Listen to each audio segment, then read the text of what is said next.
lack of blood flow is going to be colder. I mean, it gives us a kind of a roadmap of where to go with these patients.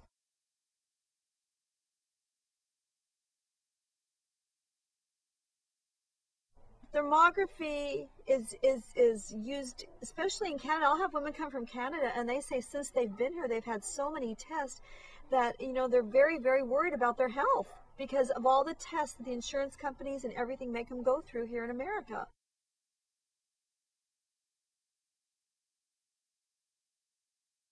And so I work with 18 to 25-year-olds that come out of the criminal justice system and out of foster care.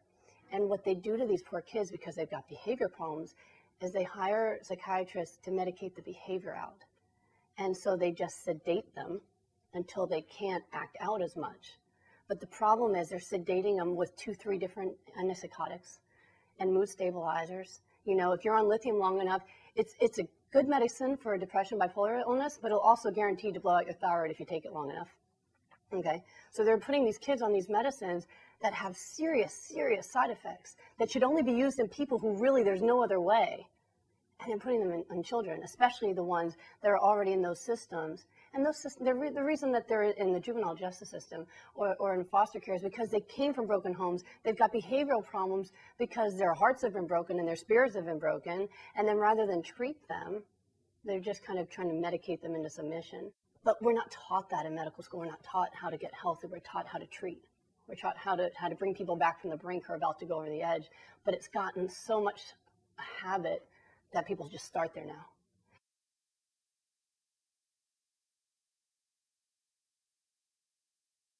Okay, let me tell you a little bit about gyms and gym equipment. So just so you know, if you ever walk in a gym these days, the most state-of-the-art equipment is right there when you walk in, right? All the different, you see the really complex equipment that have the weight stacks, and you sit down, you have the benches, and you have the bars and the levers. Well, one thing you may not know is that those things were developed way back in the 1890s by German physical therapists. And as you can imagine, a physical therapist and the equipment that he develops back then has the same application then as it does right now. It's designed for therapy. It's designed to allow you to isolate muscle tissue so away from the rest of the body so you can help things repair faster.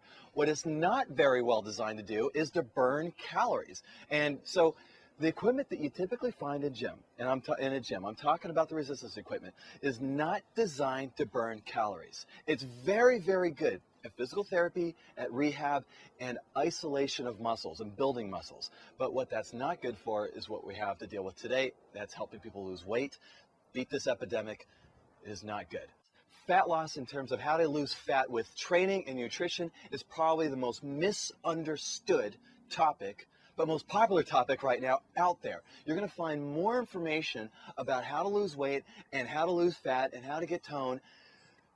But if you look at the statistics, that more people are failing on those programs than they're succeeding. So there's a lot of folks that believe that you have to spend a lot of money out to get fit. You could get better results, in fact, 3 to 10 times better results with a $14.95 piece of equipment. You must wonder, why did gyms put this equipment in there in the first place? One big reason is because they just don't know any better. The gym owners just don't know any better. And they're being marketed by the fitness companies saying, you got to have this in your gym. Your members want it. They're going to love it. It's easy to use. And that's all true. That's all true. But it's not helping the members get and achieve their fitness goals.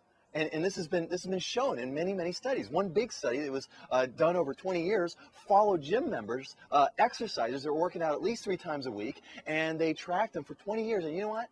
They didn't lose any weight. They were getting heavier and heavier over time, which shows us that the way gyms are being laid out, the type of equipment that's in it, and the type of programming that's being delivered is not cutting it. If you look at the mainstream media, if you've ever walked into a bookstore, you've probably seen about 50 different magazines promoting about 150 different ways to get in shape, to lose weight, to feel the best. My biggest opinion is there is mass confusion out there, and I only feel sorry for the consumers that are walking in trying to make a good decision about their health.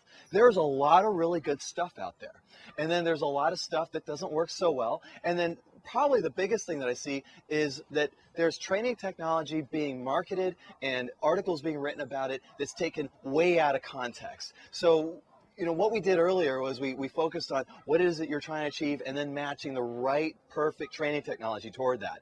Well, unfortunately, there's just so much stuff being promoted, not because it's getting the job done, but because it's just interesting. So when you see, for example, let me just pick one, kettlebells. Kettlebells was one of the latest fitness fads out there. Well, did you know that the Russians invented that like way before the fitness industry was really the fitness industry, and now it's finally coming full circle?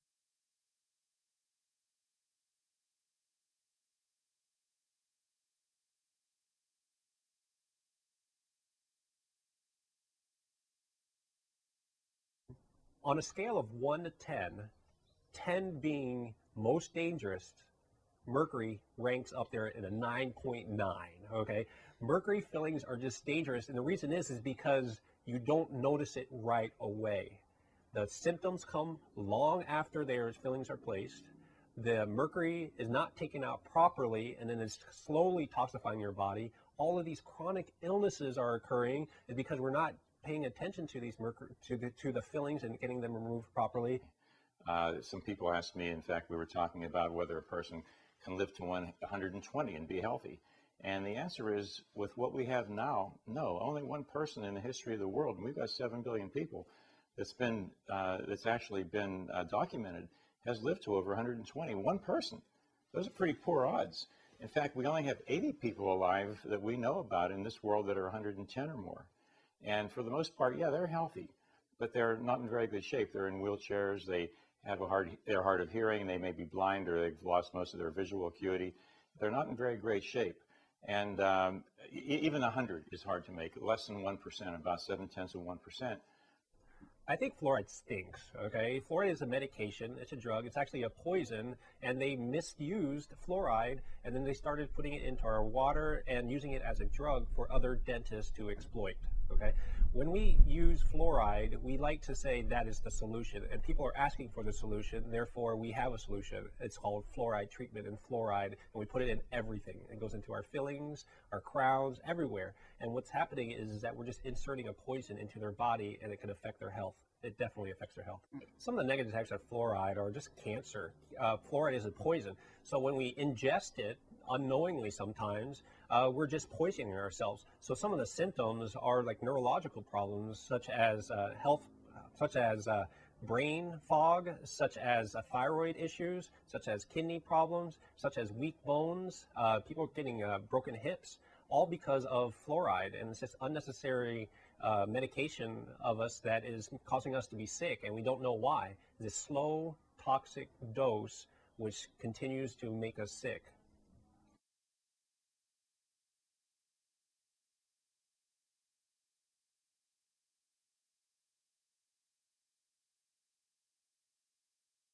I'm seeing, people aren't eating fast food as a once in a while thing. They're eating it as an after school thing.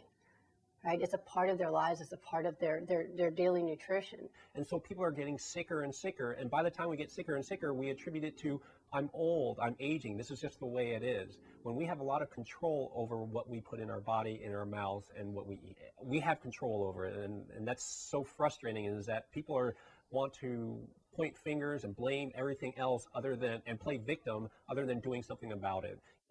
And I mean, people will show up at my office. I had one woman who showed up with a 14-year-old because she heard that I can help, with natural ways to help her child. And he was diagnosed with childhood bipolar disease and ADHD, and he had no attention span, and he acted out and he talked back. And she would bring him to my office, and he had 2 bags from a fast food place full of tacos and burgers to eat during our session. and it just blew my mind. And I would try to talk to Mom about it, and she goes, but he likes those and it makes him happy. I said, right, and it's making him sick. And so, she wanted me to prescribe antipsychotic medication. We have people who get cancer, they get their breast cut off. Are they changing their lifestyle? No. We have people who have heart disease and they get surgery, get their arteries cleaned out. Are they changing their lifestyle? Not often. By choosing to put mercury fillings or going to a dentist and not putting the right materials in your mouth and not asking the right questions, you're actually choosing disease over health. I fight people all the time. And, I mean, even with children, they bring in children, they go, fix my kid, he acts out. I go, well, this is going to be a family thing, because what are you putting on the table? what are you guys doing? Are you sitting in front of the TV for 4 hours? Or are you guys getting out there and smelling fresh air and putting your feet in the sand a little bit, and doing things? And so are you spending time doing anything for your spirit? Whether you're religious and you pray or you meditate or something, are you working on the different aspects of your body and your mind, your spirit, all of those things? And they go, well, just my son acts out. Will you just give him some kind of medicine so he can sit through dinner and do his homework? So the consequences of putting children on drugs rather than treating the cause, they're multifold. And one, we're not getting them any healthier. So they're going to continue doing all the things that got them sick to begin with, and they're going to grow up to be sick adults that need even more medication. Okay, so they're learning from a young age that I'm just going to do what I like. I'll eat what tastes good. I'll behave how I want to. And if something goes wrong, they'll give me a pill to kind of help me manage it enough to then continue to do what I'm doing. And then they need more pills and more pills and more pills. And most kids who have ADHD as a kid, they're still taking psychiatric medicine as an adult too. It's just changed now. Maybe I'm bipolar, or maybe I have this, or maybe I have that. And it's not solving the problem. I spend a lot of time arguing with patients who come into me and they're like, I just want to take medicine, and sometimes it's the only thing they'll do. I'm not going to change how I eat. I like my foods. I'll be even more depressed if I don't get to have my steak.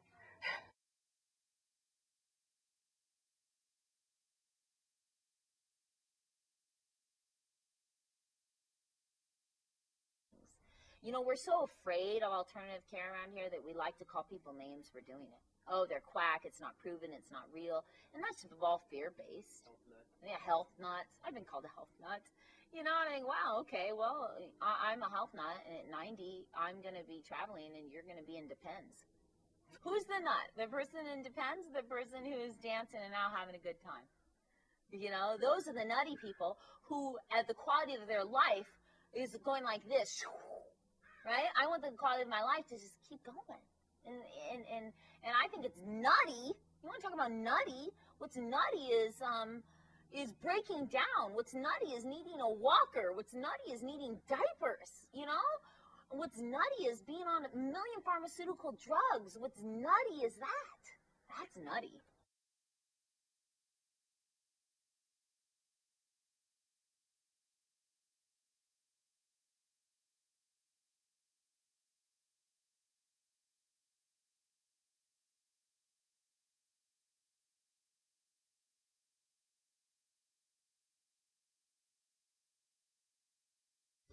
Okay, so I'm a medical doctor with 10 years of medical training, and for the past decade I've been very actively working on alternative and complementary protocols as programs that can be used as adjuncts to conventional treatment, or in some cases, especially with earlier stage conditions, as alternatives to naturally rebuild the body so that the body's own capacity for self-repair is the mechanism of improvement.